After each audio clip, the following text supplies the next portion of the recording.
Hello student, good morning. कैसे हैं आप? पीके एकेडमिक क्लासेस में स्वागत है आपका। मैं पीके पांडे आज आपको पढ़ाऊंगा एनसीईआरटी न्यूमेरिकल का पार्ट सेकंड। ये पार्ट सेकंड है। ये पार्ट क्या है? सेकंड है आपका एनसीईआरटी न्यूमेरिकल का पार्ट सेकंड। 1 से लेकर के 12 तक के क्वेश्चन का आंसर आपको इसके पहले वीडियो में मिला है, आप उसे जरूर देखिएगा।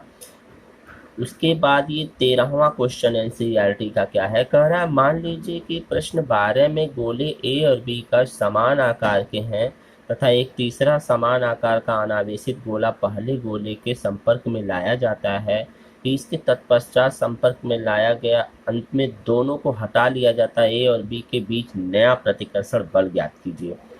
मान लीजिए जब गोले सी को ए के संपर्क में लाया जाता है, मान लीजिए ये आपका गोला है, जब इसको सी को ए के संपर्क में लाया जाता है, इसी प्रकार से सी को बी के संपर्क में लाया जाता है। तो सबसे पहले इसका आवेश दिया है, इसका आवेश दिया है और इसका आवेश 0 है। ठीक है, ये आपका 15 में भी दिया है। कह रहा दोनों के आकार व द्रव्यमान समान होने के कारण दोनों में आवेश समान रूप से विसरित होंगे। अतः नई स्थिति में ए पर आवेश क्या हो जाएगा? अगर ए पर हम आवेश देखेंगे तो क्यू ए डैश मान लेते हैं, तो Q A plus Q C, यानी दोनों को जोड़ देंगे, इनके बीच का डिस्टेंस ऐसे दोनों को जोड़ देंगे, आधा कर देंगे तो ये पता चल जाएगा। इसका दिया है आवेश, इसका 0 है, हाफ करेंगे तो 3.25 × 10⁻⁷ कूलाम हो जाएगा। इसी प्रकार से अतः सी पर आवेश समान होगा, अर्थात क्यू सी बराबर ये हो जाएगा सी पर भी, क्योंकि रिस्पेक्ट आवेश समान होगा। इस पे 0 दिया, उस पे दूसरा दिया है, इस पे 0 दिया है और इसका ये दिया है। दोनों को जब मिलाएंगे, हल करेंगे तो दोनों पे समान रूप से वितरित क्या हो जाएगा? 3.25 × 10⁻⁷, यानी क्यू ए डैश पे भी हो गया और सी डैश पे भी हो गया। अब सी से बी को संपर्क में लाया जाता है। मान लीजिए अभी तक तो सी से ए को संपर्क, अब सी से बी को संपर्क में ऐसे लाया जाता है।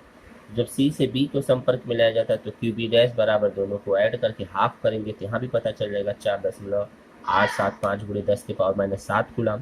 अंतिम स्थिति में अगर देखेंगे सी पर अब क्या आवेश हो जाएगा? ये हो जाएगा जो आवेश उस पर वही, क्योंकि समान रूप से वितरित है। ठीक, अब देखेंगे ए पर आवेश क्यू ए डैश बराबर इतना दिया है, बी पर आवेश इतना दिया है। कूलाम के नियम से ए और बी के बीच का डिस्टेंस यदि हम निकालेंगे, इसे गोला ए, गोला बी, गोला सी, अब ए और बी के बीच में, ए और बी के बीच का जो डिस्टेंस है ये मुझे कूलाम के नियम से निकालना है। ए और बी के बीच का बल फार्मूला लग जाएगा, एफ डैश बराबर 1/4πε Q A dash Q B dash, इसका Q A dash Q B dash by R square, इनके बीच की दूरी को आर, इसका मान 1/4πε9 × 10⁻9 गुणे इसका मान 3.25 × 10⁻⁷, इसका भी मान दिया है, बटे आर का मान 50 × 10⁻², 50 सेंटीमीटर दिया है। जब इसको मीटर में बदलेंगे तो 50 × 10⁻² से मल्टीपल कर सेंटीमीटर, क्योंकि आर स्क्वायर दिया तो इसलिए स्क्वायर कर दिया।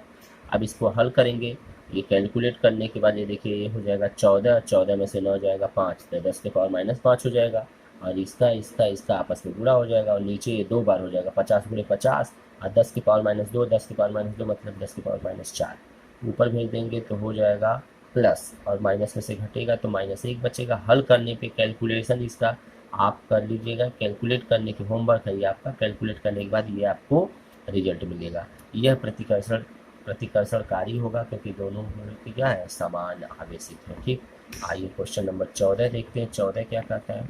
चित्र में देख सकते हैं इस प्रकार से दिया हुआ, मान लीजिए कि ये ऊपर की तरफ पॉजिटिव, नीचे की तरफ निगेटिव स्थित वैद्युत क्षेत्र में 3 आवेशित कणों के पथ दर्शाए गए हैं। तीनों आवेशों के प्रकृति ज्ञात करो, इनमें से कण का आवेश द्रव्यमान अनुपात Q/m सर्वाधिक है। ठीक है, ये x अक्ष है, y अक्ष है। ये देख सकते हैं एक कण यहाँ पर 1, दूसरा कण यहाँ पर 2, तीसरा कण यहाँ पर 3। तो देख सकते हैं यहाँ पर कण जो 1 है, कण 2 धनावेशित प्लेट की ओर आकर्षित हो रहा है, यानी कण फर्स्ट इधर जा रहा है, देखिए आकर्षित हो रहा है किधर? प्लस की तरफ, और ये आगे बढ़ रहा है लेकिन देखिए मुड़ता हुआ इधर चला जा रहा है, यानी कि प्लस की तरफ ये भी आवेशित हो रहा है। और ये नीचे की तरफ यानी तीसरे यानी ऋण आवेश की तरफ तीसरा कण आकर्षित हो रहा है। तो देख सकते हैं 2 ऋण आवेश हैं, अतः तो जब ये प्लस की तरफ आकर्षित हो रहा है तो इसका मतलब पहला और दूसरा दोनों ऋण आवेश है, और ये माइनस की तरफ आवा इसका मतलब धन आवेश है। तो तीसरा ऋण आवेश प्लेट की ओर आकर्षित हो रहा था, 3 अब धन आवेशित है, अतः आवेशित कण का विचलन आवेश द्रव्यमान अनुपात के समानुपाती होता है, अतः कण 3 का आवेश द्रव्यमान अनुपात अधिकतम होगा, सबसे ज्यादा इसका अधिकतम होगा क्योंकि पॉजिटिव है। ठीक है, यही पूछ रहा था। 15वां क्वेश्चन क्या कर रहा है, एक वैद्युत क्षेत्र दिया है, इस पे विचार करने के लिए कह रहा है। ए का कंडीशन दिया है, बी का कंडीशन। एक क्षेत्र में 10 सेंटीमीटर भुजा का वर्ग है, दूसरे में भी फ्लक्स कितना गुजर रहा है, ठीक है ना, उससे तो देख सकते, माना ये दिया हुआ है, ठीक, एक्स अक्ष की दिशा में, चूंकि पृष्ठ, पहला क्वेश्चन है, चूंकि पृष्ठ वाई जेड यानी वाई जेड समतल में है, अतः इसका क्षेत्रफल सदिश यस एक्स अक्ष की दिशा में होगा। ठीक है, इसी से रिस्पेक्टिव में आइए जरा इसका ग्राफ देखते हैं। इसके ग्राफ पर चर्चा करते हैं। ये मान लीजिए एक्स अक्ष है, ये मान लीजिए वाई अक्ष है, ये मान लीजिए जेड अक्ष है। तो वाई और जेड एक्सिस पे समतल ये से, यानी कि इस पे अगर हम कोई ऐसे प्लेट रखेंगे, ऐसे ध्यान दीजिए, ऐसे प्लेट रखेंगे इस पे, ये समतल है, और इस पे यक्स ये दिया हुआ है आपका, इसका सदिश दिया है, और इस डायरेक्शन में मान लीजिए ई है, विद्युत क्षेत्र की तीव्रता है, तो पृष्ठ यस यानी 10 गुणे 10, यानी ये भी 10 है और ये भी 10 है, दिया है, वर्ग के रूप में दिया है, ये भी 10 हो जाएगा, ये भी 10 हो जाएगा। इसका क्षेत्रफल यदि निकालना है तो 10 यानी ए गुणे ए एन होता है, भुजा गुणे भुजा, तो 10 का इस यानी हो जाएगा 100 सेंटीमीटर स्क्वायर। आज जब इसको मीटर में बदलेंगे तो गुणे 10 के पावर माइनस 2 से मल्टीपल करेंगे। उसके बाद का क्षेत्रफल यस, अब इसको वेक्टर रूप में लिखेंगे तो आई कैप, क्योंकि एक्स सच के रिस्पेक्ट में है, और ये सब वाई और जेड दोनों क्या हो जाएगा, जीरो। तो देख सकते तब गुजरने वाला वैद्युत flux phi E dot S है, यानी ई एस कॉस थीटा होता है, और कॉस थीटा मतलब यहाँ पर इन दोनों के बीच में जो बनने वाला कोण है वो जीरो अंश है, तो कॉस जीरो का मान यहाँ रखेंगे, उसका मान 1 हो जाएगा, तो सीधे ई एस बचेगा, क्योंकि ई और एस के बीच का कोण जीरो, क्योंकि दोनों एक दूसरे के रिस्पेक्टिव में है, समांतर, और समांतर के रिस्पेक्ट में जीरो बनता है। पाई बराबर 3 गुणे 10 के पावर 3 गुणे 10 के पावर माइनस 2 बराबर 30 न्यूटन मीटर स्क्वायर कूलम हो गया। अब बी वाला पोर्शन कर रहा है, एक्स अक्ष से 60 अंश का कोण बनाता है, तो ये 60 अंश यहाँ रख देंगे और सब ऐसे ही रखेंगे, हल करेंगे तो 15 न्यूटन कूलम बनेगा। ठीक है, क्लियर। जो चीज़ें छोड़ते हैं, जो चीज़ आप डायरेक्ट जा रहे हैं, उस चीज़ों को आप होमवर्क समझ करके अपने कॉपी पे जरूर लगाएं, क्योंकि न्यूमेरिकल है भाई, इसे छापने और लिखने से थोड़ी ना आएगा, इसको आप लगाएंगे, पढ़ेंगे, समझेंगे, तभी क्लियर होगा। आइए आगे देखते हैं क्वेश्चन नंबर 16। 15 के अंतर्गत समान क्षेत्र में 20 सेंटीमीटर की भुजा का घन दिया है, अतिव्यापी फलक में तलकों समांतर है, इसका नेट फ्लक्स कितना होगा। हम जानते हैं कि घन में प्रवेश करने वाला बल रेखाओं की संख्या घन से निर्गत होने वाली बल रेखाओं की संख्या के बराबर होगी, जितना जाएगी उतना निकलेगी, अतः इस पे नेट फ्लक्स क्या हो जाएगा, शून्य हो जाएगा। 17वां क्वेश्चन क्या कर रहा है, 17 क्वेश्चन कर रहा है, किसी काले बॉक्स में पृष्ठ विद्युत क्षेत्र की सावधानी से पूर्वक ली गई माप पर संकेत देती है, तब बॉक्स से पृष्ठ से गुजरने वाला जो नेट फ्लक्स है वो क्या हो जाएगा। तो बॉक्स से नेट फ्लक्स कितना हो जाएगा, यदि पृष्ठ से, दूसरा पहला कंडीशन कर रहा है कितना होगा, दूसरा कर रहा है यदि पृष्ठ से गुजरने वाला नेट फ्लक्स शून्य है, तो क्या है आप निष्कर्ष निकाल सकते हैं कि बॉक्स के अंदर कितना है आवेश है, ये हमको दिखाना है। तो पहले गाउस के प्रमेय से देखते हैं। फाई बराबर क्यू बाई एप्सिलॉन, गाउस का प्रमेय यही होता है, फाई बराबर क्यू बाई एप्सिलॉन, अंदर का इंटरनल पोर्शन निकालना है। तो नेट फ्लक्स फाई बराबर दिया है, ये देखिए कंडीशन दिया, तो यहाँ फाई की जगह पर ये मान रख देंगे, एप्सिलॉन का मान आपको भाई यहाँ से हल करेंगे, इसका तिरिया गुणा करेंगे, तो क्यू बराबर क्या हो जाएगा, फाई इंटू एप्सिलॉन। फाई का मान ऑलरेडी दिया हुआ है और एप्सिलॉन का मान आपको पता है 8.857, तो देखिए मान रखा है, दोनों का आपस में गुणा कर दिया है। यहाँ पर गुणा करने के बाद आप देख सकते हैं, कैलकुलेट करेंगे तो 10 की पावर माइनस 12 और 3 सब घटेगा तो हो जाएगा 9, 10 की पावर माइनस 9, और उसके बाद इसका गुणा करेंगे तो ये प्राप्त होगा, और जब 9 को हल करेंगे तो 10 की पावर माइनस 6 हो जाएगा। कैलकुलेट करने पे आप मल्टीपल करेंगे, मल्टीपल। एक चीज़ और बता दूं, 8.854 का जब 8 में मल्टीपल करेंगे तो जितना गुणा करने पर 3 अंक पे दशमलव लगाएंगे। ठीक है, कभी कभी ऐसा होता है कि गुणा करने पे मान लीजिए 2 7 3 दशमलव यहाँ आ जाएगा, तो याद रखिएगा कि आपको हमेशा दशमलव 1 अंक बाद ही रखना होता, तो इसको इसीलिए यहाँ से कैलकुलेट करके ये हल किया है। तो 10 की पावर माइनस 6 है, तो इसको माइक्रो कूलम में बदल देंगे तो माइक्रो कूलम हो जाएगा। बी वाला पोर्शन का रहा फाई ई बराबर 0, तब क्यू इन बराबर 0 हो जाएगा। ठीक है, यहाँ से अगर 0 हो जाएगा फाई ई, क्योंकि यहाँ फाई का मान 0 रखेंगे, जैसे यहाँ 0 रखेंगे तुरंत ये 0 हो जाएगा, तो क्यू इन का मान भी क्या हो जाएगा, इन मतलब इंटरनल पोर्शन, मतलब बॉक्स के अंदर नेट आवेश शून्य होता है, तब बॉक्स के अंदर या शून्य आवेश है या धन आवेशों की संख्या ऋण आवेश के बराबर है। इसका अर्थ है कि यदि हम निर्धारित नहीं कर सकते हैं कि बॉक्स में अंदर कोई आवेश नहीं है, देखने में आ रहा होगा ऐसे कंडीशन को। ठीक, जी इस प्रकार से अगला क्वेश्चन है, 10 सेंटीमीटर भुजा के किसी वर्ग के केंद्र से ठीक 5 सेंटीमीटर ऊपर एक बिंदु आवेश प्लस माइक्रोकूलम चित्रानुसार दर्शाया गया, इस वर्ग को देखकर नेट फ्लक्स क्या होगा। ये मान लीजिए 10 सेंटीमीटर का एक आयतक वर्ग है और इसके ऊपर यानी कि ऊपर लंबवत परपेंडिकुलर दिया है, चित्रानुसार आवेश को रखा हुआ है, तो बताइए क्या होगा इसका फ्लक्स। तो हल कर, यदि मान लीजिए कि दिया गया 10 सेंटीमीटर वाले घन निचला फलक है, सबसे पहले भाई फलक को भी, ये देखिए मान लीजिए घन है, ये देखिए घन है ना, ये आपका, ये देख सकते हैं घन इस प्रकार से। तो नीचे वाला फलक, ऊपर वाला फलक, इधर वाला फलक, इधर वाला फलक, इसके बगल में और इसके आगे, तो बहुत सारा सिस्टम, इसमें 6 फलक दिख रहे हैं। तो निचला फलक के रिस्पेक्ट में कह रहा है, तो निचला फलक ये है, इसके ऊपर यहाँ पर कहीं न कहीं बीच में कोई आवेश है, तो ये कह रहा है यदि हम निचले, मान लीजिए नीचे दिया गया फलक 10 सेंटीमीटर निचला फलक है, क्यू घन के केंद्र पर स्थित है, इसमें संपूर्ण पृष्ठ पर नियर फ्लक्स ये हो जाएगा फार्मूला। तो यहाँ से देख सकते हैं क्यू का मान दिया 10 माइक्रोकूलम, तो यहाँ पर क्योंकि फलक के रिस्पेक्ट में 6 फलक है, घन के प्रत्येक पृष्ठ से होकर गुजरने वाला फ्लक्स 1/6 घन का संपूर्ण फ्लक्स निकल जाएगा, तो घन के 6 फलक होते हैं। दिए गए वर्ग से निर्गत फ्लक्स आप देख सकते हैं, तो क्या करेंगे, बस इसी को 6 से भाग दे देंगे, ठीक है ना।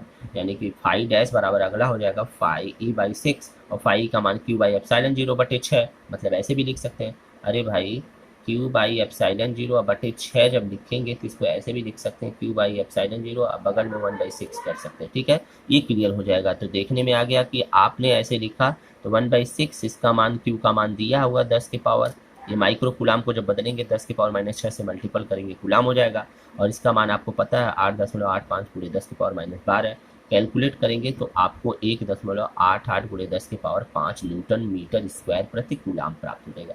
कह रहे हैं बार बार कैलकुलेट करने के लिए जो कर रहे हैं, इस पर थोड़ा सा टाइम लगेगा आपको, 10-5 मिनट जो भी आप कैलकुलेशन लगाएंगे होगा। एक बार मैं इस सारे कैलकुलेशन के रिस्पेक्टिव में भी अंत में बताऊंगा कि कैसे कैलकुलेशन किया जाता है, ठीक है।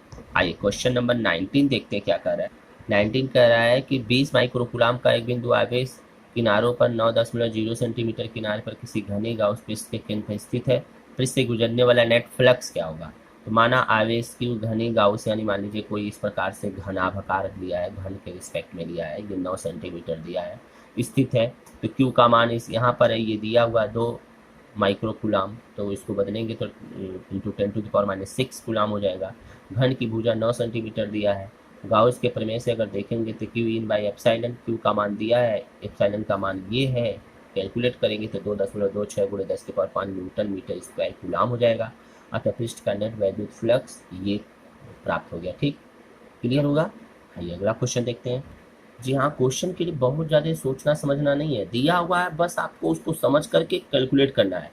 बहुत से लोग ऐसे होते हैं कि क्वेश्चन पढ़ करके घबरा जाते हैं कि कैसे लगेगा, अरे क्वेश्चन तो बहुत बड़े रूप में दिया लेकिन आंसर उसका छोटा सा होता है, बस उसको समझना है क्या कह रहा है। तो जब 1-2 बार आप देख करके लगाएंगे तो अपने आप क्लियर हो जाएगा। और इन्हीं में से कोई ना एक क्वेश्चन इंपॉर्टेंट है जो आपके एग्जाम में पूछता है, आपको अलग से हल करने की जरूरत नहीं है। ये मत घबराइए कि जो आप लगा रहे हैं इससे अलग आएगा, नहीं, इसी से ही आएगा, ठीक है।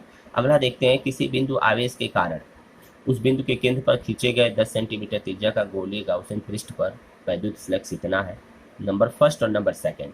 तो सबसे पहले हम जानते हैं कि गाउसियन पृष्ठ से गुजरने वाला वैद्युत फ्लक्स पृष्ठ की त्रिज्या पर नहीं बल्कि उसके भीतर स्थित नेट आवेश पर निर्भर करता है। तो गाउसियन पृष्ठ त्रिज्या की क्या हो जाएगी, दोगुनी कर दी जाएगी। पृष्ठ के वैद्युत फ्लक्स अपरिवर्तनीय रहेगा, अर्थात निर्गत फ्लक्स ये हो जाएगा, ठीक, गुलाम रहेगा। अब बी वाला पोर्शन देखते हैं। फर्स्ट वाला पोर्शन तो हो गया, गाउसियन पृष्ठ से कितना फ्लक्स गुजरेगा, तो यही गुजरेगा, बस माइनस के रिस्पेक्ट में लिख दिया।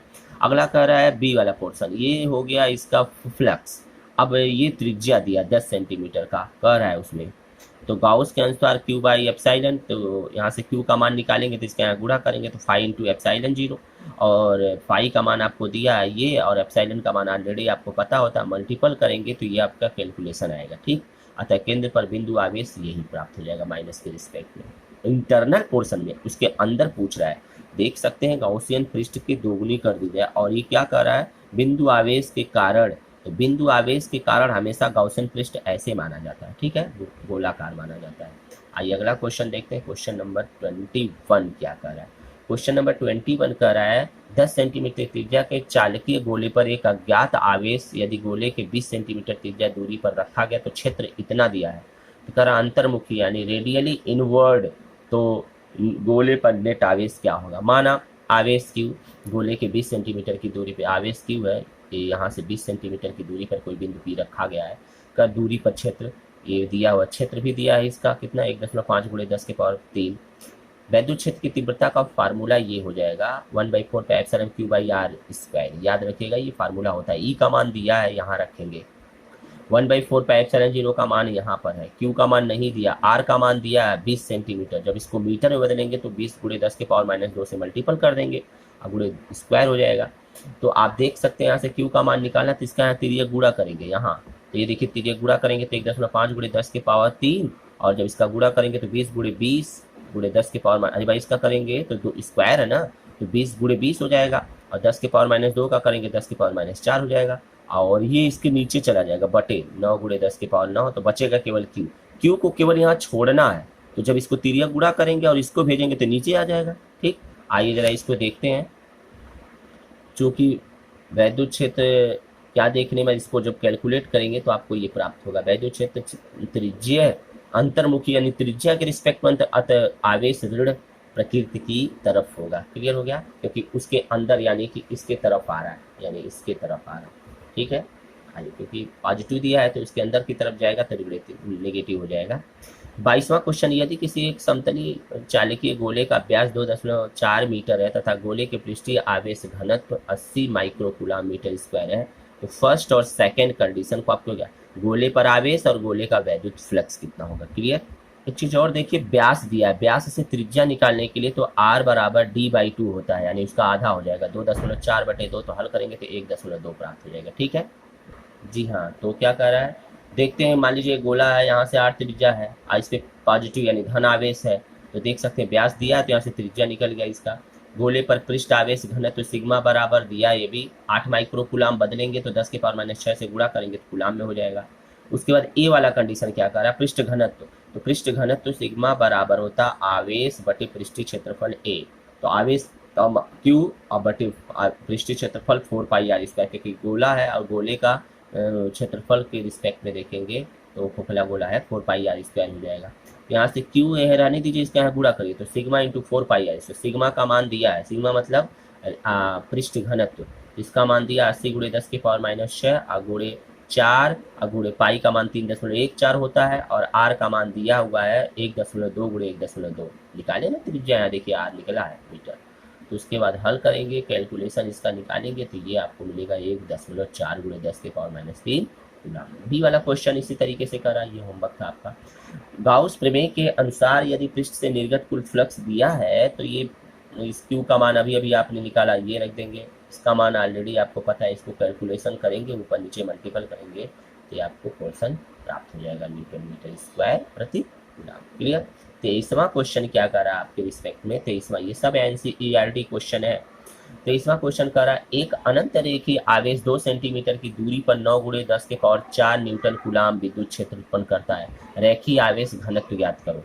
अनंत रेखीय, एक चीज और आपसे बता दूं, ये सारे क्वेश्चन इंपॉर्टेंट है एग्जाम पे, एग्जाम में न्यूमेरिकली 2020 में पूछे हुए क्वेश्चन जो थे मैक्सिमम न्यूमेरिकल ही थे, इसलिए आप थोड़ा सा इस न्यूमेरिकली पोर्शन पे ज़्यादा ध्यान दिया करिए। कैलकुलेट भले आपको थोड़ी प्रॉब्लम हो रही है लगाने में, लेकिन लगाइए इसको, कैलकुलेट करिए, रखिए, और जहाँ आपका प्रॉब्लम होता है नोट्स बनाते चलिए, जहाँ प्रॉब्लम होता है वहाँ इंडिकेट कर दीजिए, क्लिक कर दीजिए, और उसका पिक करके भेज करके आप उसका सोल्यूशन भी प्राप्त कर सकते हैं।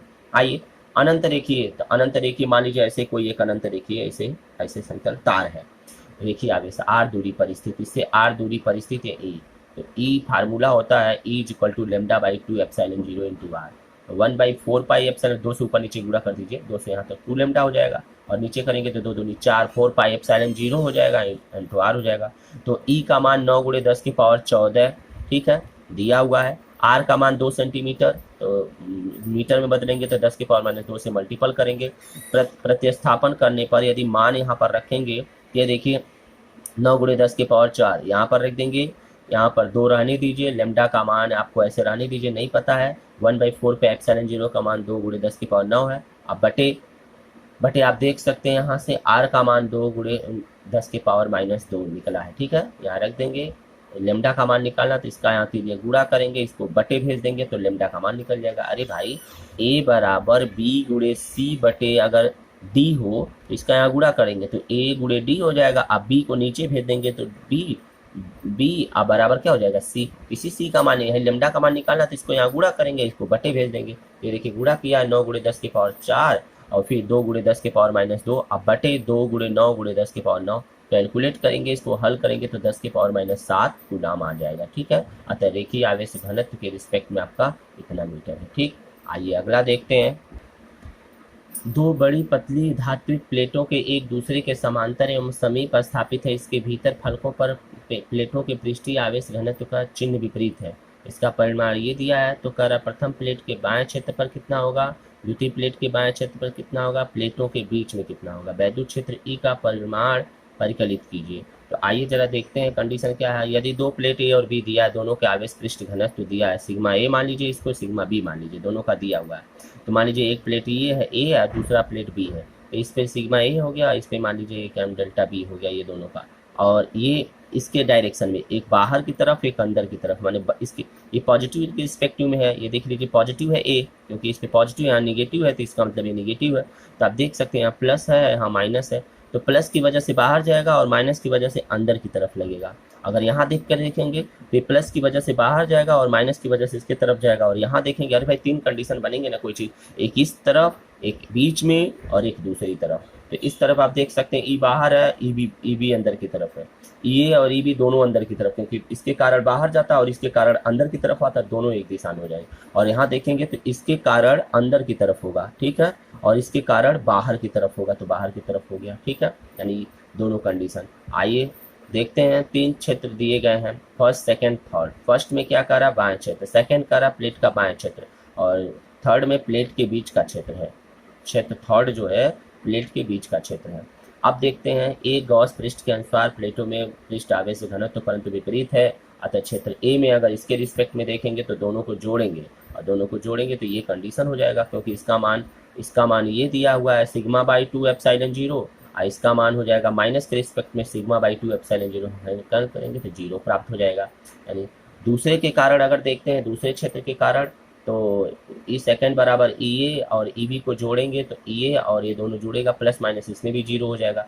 और तीसरे के कारण यदि हम देखते हैं तो ई ए और ई बी को जोड़ेंगे तो दोनों पॉजिटिव है। इसका मतलब आपको यह इसका मान इसका तो ये हो जाएगा 2 सिग्मा बाई 2 एप्सिलॉन 0, टू अरे भाई इसको जोड़ेंगे तो 2 सिग्मा बाई 2 एप्सिलॉन 0, तो 2 से 2 कट जाएगा, तो सिग्मा बाई एप्सिलॉन 0, सिग्मा अथवा सिग्मा बी, सिग्मा ए अथवा सिग्मा बी इसको ले लें तो कह रहा है एप्सिलॉन 0, तो ये मान दिया हुआ है ऑलरेडी। ठीक है, और बाई एप्सिलॉन 0 का मान ये होता है, कैलकुलेट करेंगे तो ई का मान आपको प्राप्त हो जाएगा, यानी कितना उसमें वैद्युत क्षेत्र लगेगा। तो इस प्रकार से आप देख सकते हैं, इस प्रकार से हम देख सकते हैं कि हमारा सारा क्वेश्चन कंप्लीट हो गया। एनसीईआरटी में 24 क्वेश्चन है टोटल। कितने क्वेश्चन है? 24 क्वेश्चन हमको करने थे। यहाँ पर है तो बहुत सारे क्वेश्चन, बट यहाँ पर 24 क्वेश्चन आपको करवाया जा रहा है। 1 से लेके 12 क्वेश्चन पहले पार्ट में करवाया गया एनसीईआरटी न्यूमेरिकल में, और 13 से लेकर के 24 तक दूसरा पार्ट एनसीईआरटी न्यूमेरिकल का इस वीडियो में करवाया गया। यदि वीडियो अच्छा लगा हो तो लाइक तथा शेयर जरूर करें, और हाँ, आप यदि चैनल पे नए हो तो चैनल को सब्सक्राइब करके बेल आइकन जरूर दबा लें। कैलकुलेशन के पोर्शन में थोड़ा सा हम आपको बता दें कैसे करते हैं। मान लीजिए कोई चीज़ कैलकुलेशन करते हैं, 10 के पावर यदि प्लस में मान लीजिए +5 है, और गुणे 10 के पावर +6 है। ठीक है, दोनों अगर प्लस, ध्यान दीजिएगा जब नीचे आधार बराबर होता है तो ऊपर वाला जुड़ जाता है, दोनों प्लस है तो 5 यानी 10 की पावर 11 हो जाएगा। लेकिन अगर 10 के पावर 5 दिया है, गुणे 10 की पावर -6 दिया है, तो ये देखिए नीचे आधार बराबर तो ऊपर जुड़ेगा, जुड़ने का मतलब घटेगा 5 - 6। अरे भाई 5 + -6 करेंगे ना, ऐसे जोड़ेंगे ना, तो इसका मतलब 5 - 6 और 6 में से 5 घटेगा तो 1 बचेगा, लेकिन चिन्ह इसका बड़ा इसलिए -1 यानी 10 की पावर -1 बचेगा।